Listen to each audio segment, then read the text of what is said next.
अस्सलाम वालेकुम, क्या हाल चाल है? खैरियत से हैं जनाब? अभी मुझे यूट्यूब पे एक बड़ी प्यारी बहन ने मैसेज दिया कि हम फ्रूट लेने गए थे तो वहाँ पर सड़े हुए केले पड़े थे।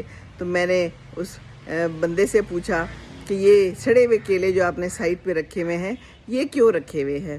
तो उसने जवाब दिया कि मिल्क शेक बनाने वाले हमसे ले जाते हैं और वो इसका मिल्क शेक बना के पेश करते हैं।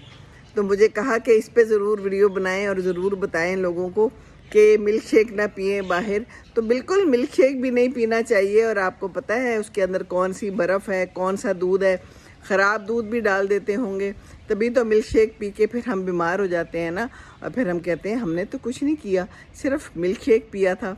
उसके अंदर क्या कुछ है, ये देख लें। तो आजकल का तो मौसम ही बड़ा ख़राब है। आजकल के मौसम में तो घर का खाएं, सिंपल सिंपल सादा सादा दाल चावल खाएं, खीरा खाएं, सिरका खाएं, नींबू का इस्तेमाल करें, कद्दू लें, बहुत कुछ है, पालक है। घर का साफ़ सुथरा खाएं, बस बाहर का ना खाएं।